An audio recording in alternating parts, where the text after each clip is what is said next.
사순절이 깊어갑니다. 사순절 세 번째 주일을 맞이해서 우리는 우리 주님의 십자가를 다시 한번 깊이 묵상하고, 주께서 말씀하신 바 너희들이 나를 따라오려거든 십자가를 지고 나를 좇을 것이니라, 그렇게 말씀했습니다. 저와 여러분들에게 태워진 그 십자가를 우리가 잘 지고 주님 가신 길 우리도 다 가서 주님께서 우리 위하여 영광의 그 부활의 자리에 주께서 말씀하신 바 나 있는 곳에 너희도 있게 하리라 하신 우리 주님 계신 천국에 다 입성하는 저와 여러분 되시기를 주님의 이름으로 다시 한번 축원합니다. 아멘. 오늘 우리가 사는 우리의 삶은 참 풍요로운 삶을 살고 있지요. 6.25 이후에 우리 한국은 경제적으로 세계에서 가장 못 사는 가난한 빈국이었습니다. 그러던 한국 교회가 얼마나 어려웠느냐 하면은 교역자들의 생활비를 줄 것이 없어가지고 목사님들이 교인들 보기에 교인들이 민망하고 걱정할까 싶어서 목사님 성미도 제대로 드리지 못하고 사례도 제대로 하지 못하는데 밥은 제대로 먹고 사시는지, 목사님의 가족들은 많은데 목사님들의 자녀들은 있는데 어떻게 지내는가 걱정을 할 때에, 그 시대는 우리 선배들은 이렇게 했답니다. 교인들이 걱정할까 싶어서 그때 아궁이에 밥을 해먹고 있던 시절이라 아궁이에 불을 지펴서 솥에 물을 넣어가지고 밥을 해먹는 흉내를 내었다 하지 않습니까? 그런데 오늘 한국교회는 어떻습니까? 너무너무 잘 살고 있습니다. 풍요 속에 살고 있습니다.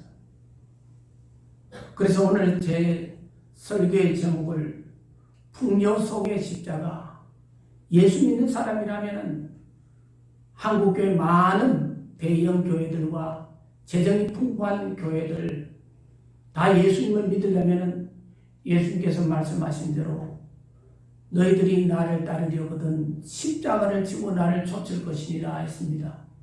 그렇다면 분명히 풍요로운 교회도 교인들도 우리 주님을 믿는다면 무엇을 지고 따라가야 될까요? 십자가를 지고 따라가야 됩니다.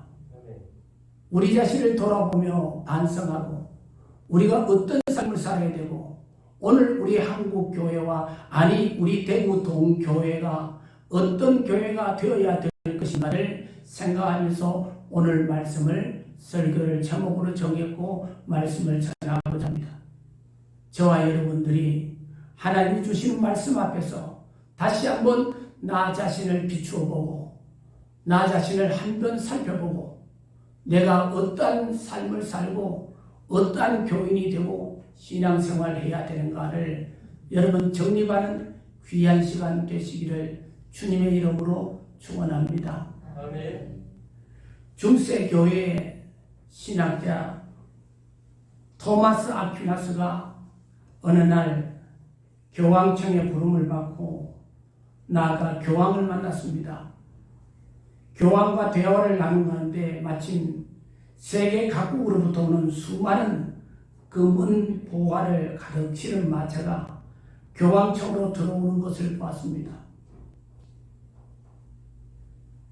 그때 교황은 자랑스럽게 아퀴나스에게 말했습니다. 아퀴나스 박사님 보십시오. 초대 교황이었던 베드로 사도는 근거 없는 내 영권이와 그렇게 말했지만은 이제 우리는 금과 은을 저렇게 풍성하게 가졌습니다. 세계 각국에서 보내오는 저 헌금과 보화를 보십시오. 이 놀라운 건물과 장식을 또 보십시오. 그때 아퀴나스는 교황에게 이렇게 말했다고 합니다. 초대교회는 금과 은은 내게 없거니와 내게 있는 것으로 네게 주느니 곧 나사렛 예수 그리스도의 이름으로 걸으라. 명할 수 있는 확실한 나사렛 예수 그리스도의 이름을 가지고 있었습니다. 우리는 참으로 아름다운 하나님의 교회를 이렇게 웅장하게 지었습니다. 그리고 아름답게 지었습니다. 우리는 금으로 기둥을 만들고 대리석으로 바닥을 꾸몄으며 실로 엄청난 하나님의 교회입니다. 우리는 땅도 많이 가지고 있습니다. 많은 건물도 가지고 있습니다. 교인들도 많아졌습니다. 이제 은과 금은 우리에게 아주 많이 있습니다. 그러나 초대교회가 가졌던 나사렛 예수 그리스도의 이름의 능력은 우리에게 없습니다. 초대교회 12사도의 대표인 베드로는 요한과 함께 성전에 기도하러 가다가 성전 미문에 앉은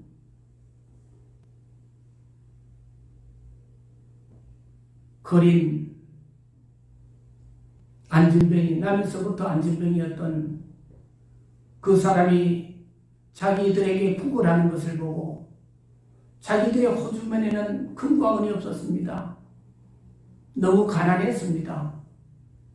예수님께서 너희들이 나를 따를 때는 두보롤도 가지지 말고 전대도 차지 말고 돈주머니도 차지 말라 하셨기에 너무 가난해서 그들에게 동전 한 입이라도 줄 것이 없었습니다.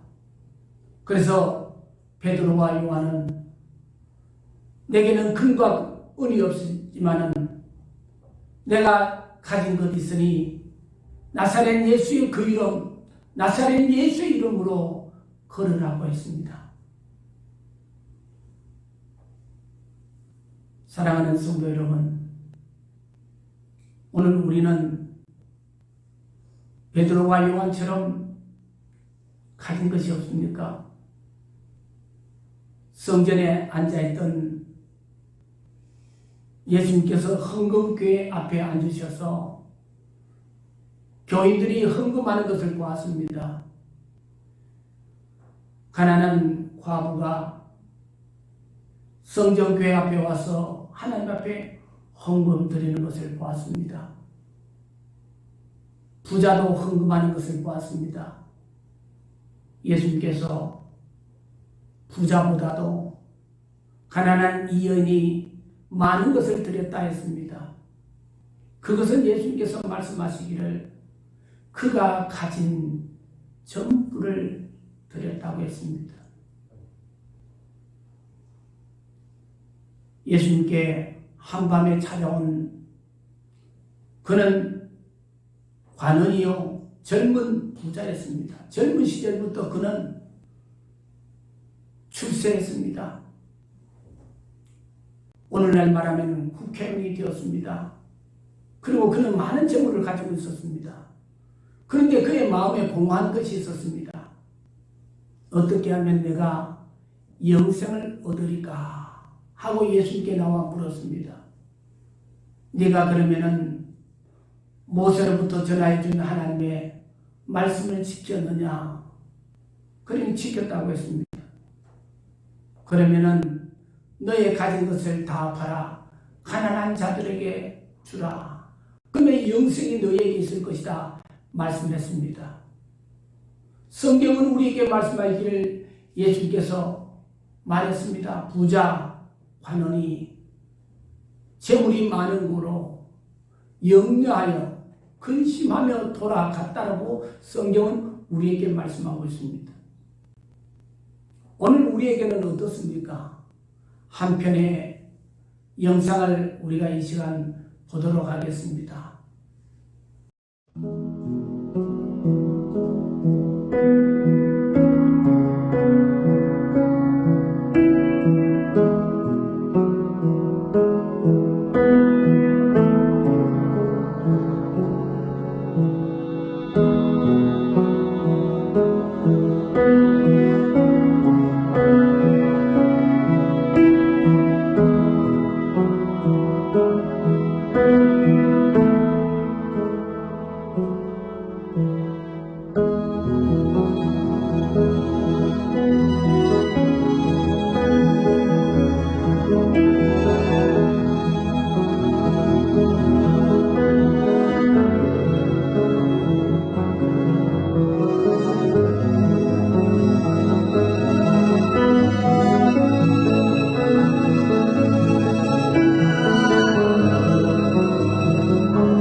우리와 우리의 교회는 건강한 교회입니까?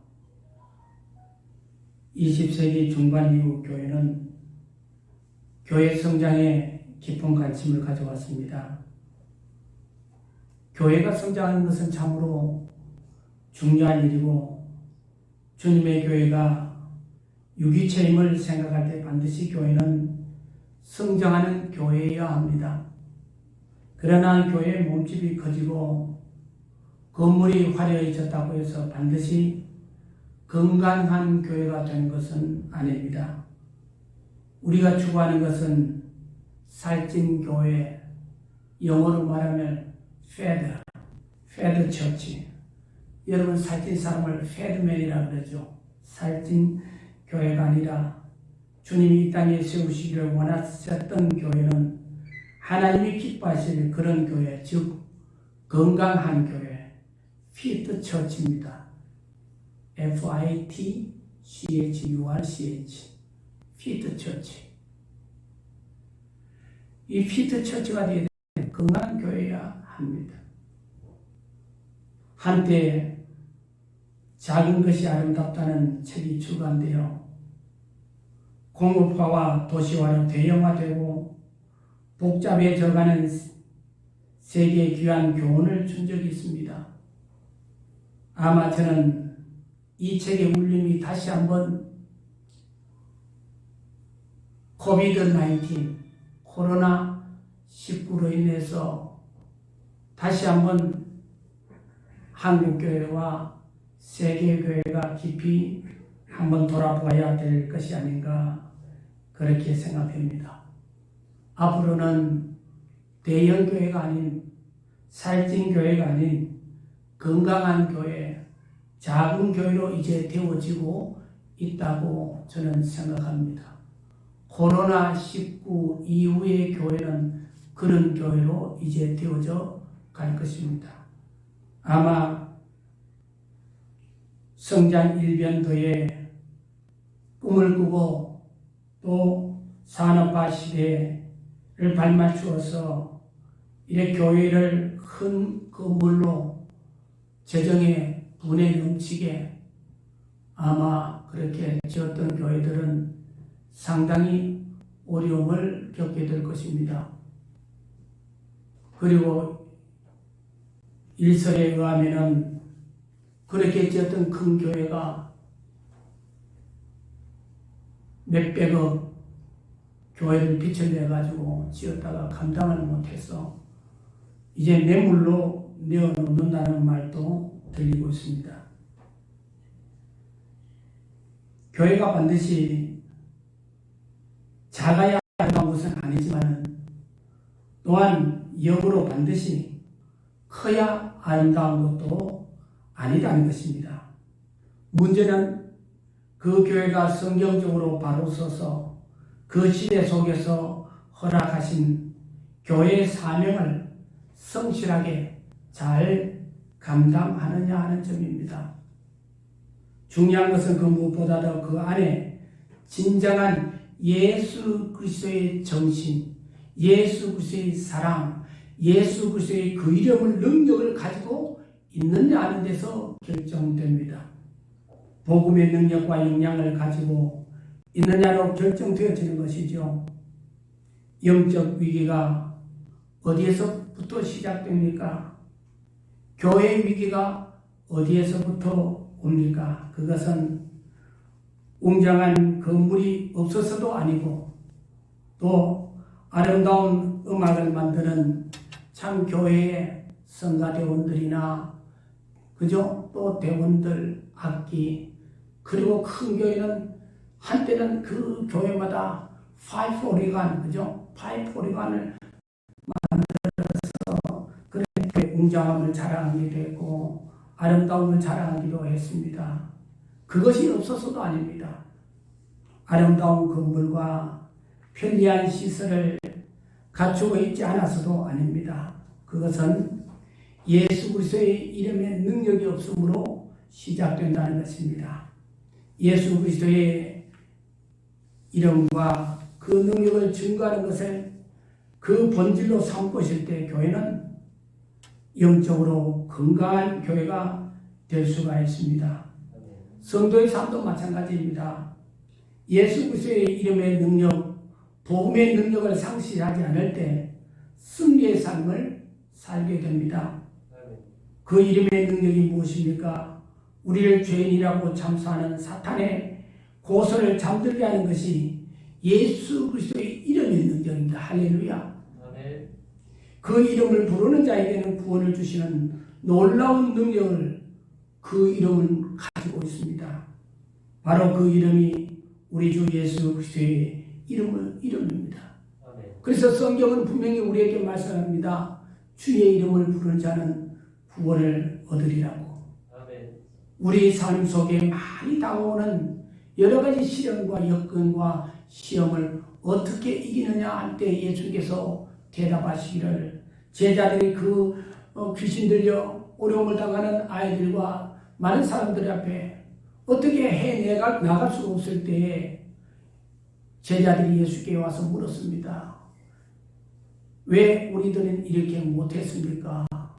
라고 말씀했을 때 기도 외에는 없다고 했습니다. 사랑하는 성도 여러분, 우리 성도들은 기도해야 됩니다. 예수 그리스도의 그 이름의 능력을 여러분 믿고 있습니까? 복음의 능력은 상실하지 않았습니까? 그러면 여러분의 삶은 승리의 삶을 살게 될 것입니다. 그 이름을 부르는 곳에 하나님의 자녀로 바뀌게 되는 하늘의 축복이 시작될 것입니다. 저는 여러분에게 과감히 전했고 또 확신하고 있습니다. 믿고 있습니다. 여러분들이 신앙생활을 바로 하고 예수 그리스도의 그 이름의 능력을 믿고 하나님이 주시는 축복을 믿는다면 여러분이 30년만 신앙생활 제대로 해보라. 그러면 여러분의 후약이 반드시 축복을 한다.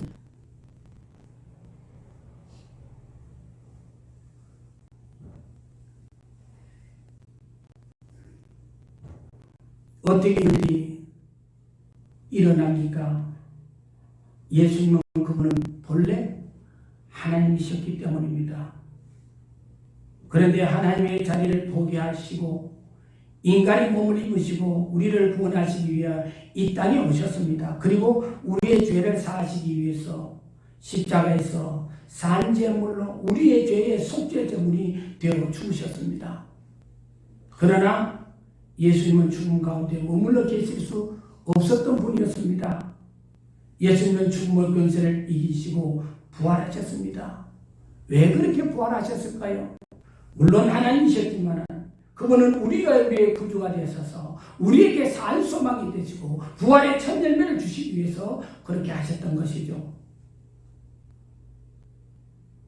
또한 그를 믿고 의지하는 자들에게 오늘도 역사하시며 오늘도 우리의 예배를 받으시는 분인 줄로 믿습니다. 고린도 교회는 그러한 복음의 능력과 함께 시작된 것입니다. 그 놀라운 은혜에 감격하여 모였고 어려운 여건 속에서도 믿음을 지키며 힘있게 성장하는 교회로 서가고 있었습니다. 그러나 사도 바울이 떠난 이후로 고린도 교회는 한참의 분열과 혼란의 시기를 경험했습니다. 그 여파가 오래 지속되어 교회가 가져야 할 본질적인 내용을 잊어버리고 말았습니다. 그 당시 고린도 사회를 지배했던 세상 문화가 교회에 들어오게 되었습니다. 세상의 영광스러운 것에 마음과 생각을 빼앗기면서 교회는 깊은 영적 혼란에 사로잡히게 되었던 것입니다. 거기에 관심을 가졌습니다. 혹은 누가 더 깊은 은혜를 받은 사람이며 누가 더 신앙생활을 잘하는 사람인가에 마음을 두었습니다. 그리고 누가 더 은사도 주님 섬기는 것도 교회 높은 자리에도 누가 앉는가? 누가 교회에 권력을 휘두르고 힘을 주장하는가에 거기에 관심이 있었습니다. 그리고 누가 높아지고 누가 존경받는 일인가 하는 거기에 관심을 가지게 되었습니다. 복음이 지배하는 공동체가 아니라 세상 가치관이 지배하는 교회가 됐습니다. 여러분, 세상은 어떻습니까? 세상은 누가 힘이 있느냐? 누가 권력을 가졌느냐? 누가 너 돈 많이 가지고 돈 많이 벌었느냐? 그런데 과연 누가 높은 자리에 있느냐? 누가 그 입김이 세냐? 좌지우지하느냐? 누가 실세냐? 그런데 관심이 있죠. 이런 세상의 가치관이 어디에 들어왔다? 고린도 교회에 들어오게 되었다 하는 것입니다. 그것은 예수님 당시 교회에서도 마찬가지입니다. 성전 예배를 주관하는 사람들은 예배 드리는 일을 통해 장사를 했고 풍의를 취하고 있었습니다. 멀리서 오는 사람 수십이 아니면 수백이 멀리서 오는 사람들이 양이나 소나 하나님께 드릴 재물을 가져오는 것이 번거롭기 때문에 성전에 와서 사서 드려라 편의를 제공했는 것이 어떤 면에서 좋은 일인 것 같지만은 거의 그것을 하면서 뭘 했다? 세상의 가치, 돈에 대해서 가치를 가지고 폭리를 취하게 됐고, 또 돈을 가지다 보니까 힘을 가지게 됐고, 돈을 가지고 되다 보니까 교회에서 좌지우지하는 영향을 끼치게 하는 것이죠. 이런 일들이 한국 교회는 없습니까? 한국 교회 부자들이 들어오면 어서 오십시오. 옷 잘 입은 사람, 그죠? 또 높은 곳에 가는 사람 어서 오십시오 하고, 오늘 우리가 비디오를 봤던 것처럼 가난한 자, 병든 자 오면은 외면하고 거듭도 보지도 않고, 교회에 들어오면 저 뒷자리에 가서 앉으시오. 돈 많고 옷 잘 입은 사람들 오면 이 앞자리에 오십시오. 그러지는 않습니까? 제가 오래전에 읽은 책입니다. 한 20년, 30년쯤 되었습니다. 감리교 신학대학의 교수였던 김 교수님이 쓴 책입니다. 그 글에 보니까 어떤 술 취한 거린이 세상살이 너무 시달리고 힘들어서 어느 날 저녁에 교회 예배드리는 곳에 왔습니다. 그러니까 교인들이 다 내어치는 곳입니다.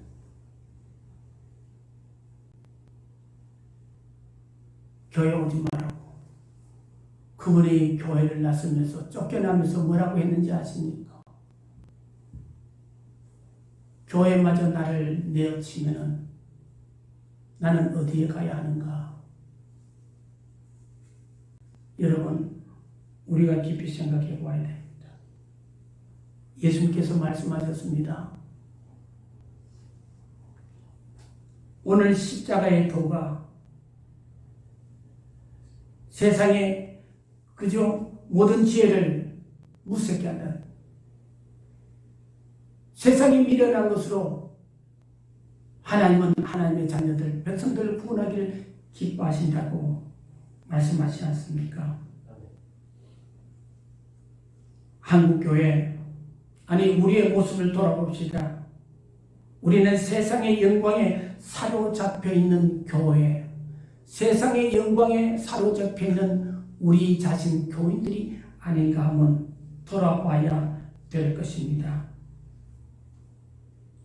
고린도 교회, 고린도 사회 당시 고린도 사회를 지배했던 세상 문화가 고린도 교회에 들어와서 세상의 영광스러운 것에 마음과 생각을 빼앗기면서 교회는 영적 혼란에 사로잡히게 되었습니다.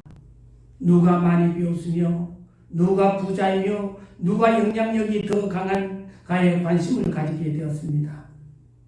혹은 누가 더 깊은 은혜를 받은 사람이며 누가 더 신앙생활을 잘하는 사람에게 마음을 두었습니다. 은사도 주님 섬기는 것도 교회 사역도 모두가 높아짐과 사람들의 존경을 받는 일에 집중되었습니다. 복음이 지배하고 있는 공동체가 아니라 세상의 가치관이 지배하는 교회가 되었습니다. 여러분, 세상 사람들은 대부분 나누는 거의 모든 이야기 주제가 무엇인지 아십니까? 하나를 꼽으라면 돈입니다. 돈 이야기를 빼면 할 이야기가 없는 것 같아 보이는 것이 요즘 세태입니다. 그럴 것이 돈 많은 사람이 행세를 하고 선망의 대상이 되며 어디에서든지 그런 사람이 인정을 받기 때문입니다. 얼마 전에 지난주에 친구 목사님이 하도 본지가 오래되고 그렇다. 그래서 고모서 와서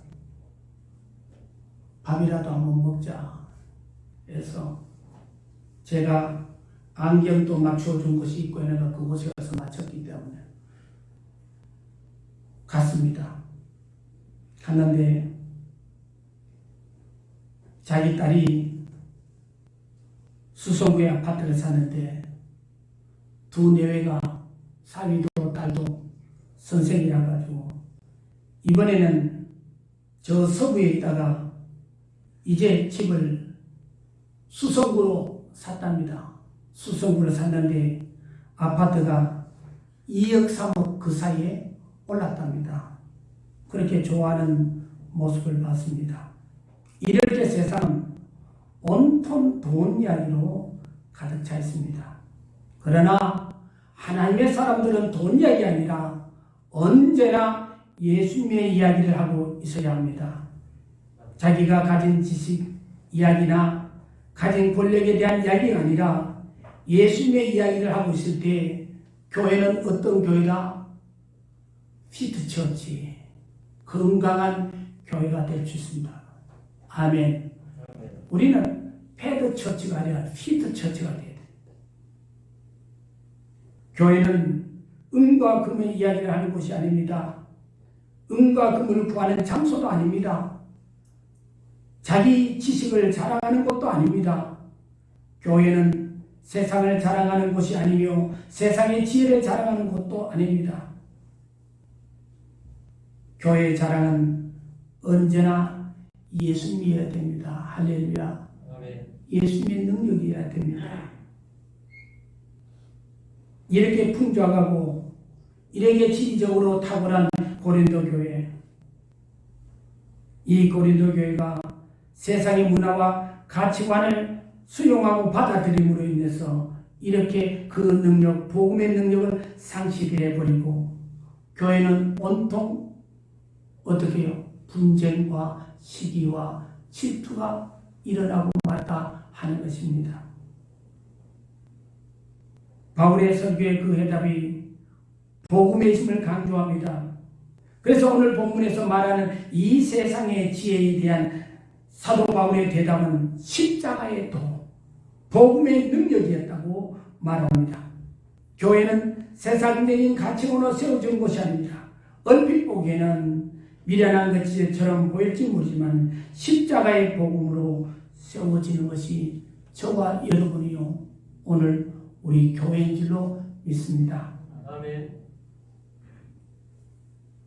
우리가 구원받는 것도 우리가 하나님의 자녀된 것도 십자가를 통한 하나님의 은혜 때문입니다. 이것은 우리가 생명을 얻고 담대히 하나님의 보좌에 나아갈 수 있는 능력이 됩니다. 그래서 사도 바울은 십자가를 전하였고 자랑하였고 붙들었고 그리스도인으로 산다는 것은 세상의 방식을 따라 살기를 포기하는 것을 의미하며 그리스도의 방식으로 살기로 작정한 사람들이라고 말씀합니다. 교회가 새롭게 되는 것도 바로 십자가의 복음으로 돌아가는 것인 줄로 믿습니다. 성도들이 하나님 앞에서 바로 설 수 있는 것도 언제나 바로 이러한 자각을 통해서 이루어지는 것입니다. 오늘 우리가 더 구해야 할 것은 하나님의 지혜입니다. 교회가 소위 세상의 영광을 모방하게 되면 고린도 교회와 같은 위기에 빠지게 됩니다. 위기에 빠지는 성도들의 신앙생활을 하게 됩니다. 이것을 극복하기 위해서는 여러 가지 삶의 모습을 점검하지 않을 수 없습니다. 즉 나는 하나님의 방법, 하나님의 독지, 십자가의 은혜에 젖어서 삶을 살고 있는가 살펴보아야 할 것입니다. 사순절은 나의 삶을 점검하고 교회를 점검하는 절기입니다. 나는 십자가의 은혜를 받은 사람으로서 바로 살고 있는가 한번 점검하는 저와 여러분이 되시기를 주님의 이름으로 축원합니다. 기도하겠습니다. 하나님 아버지 감사합니다. 하나님의 거룩한 성전에 나와서 하나님의 음성을 듣게 하시고 하나님께 하시니 감사합니다. 하나님으로 하나님의 사람으로 아버지의 축복의 사람으로 아버지 안 바로 세워지게 하심을 감사합니다. 오늘도 주신 말씀으로 아버지 우리들이 바로 세워지게 하시고 우리의 가정이 바로 세워지게 하시고 우리의 자녀들이 바로 세워지게 하여 주셔서 세상에 빛과 소금이 되게 하시고 세상에 그리스도의 복음을 증거하는 아버지의 편지가 되게 하옵시며 세상에서 그리스도의 향기를 날려 하나님께 영광을 돌리는 아름다운 자들 되게 하옵소서.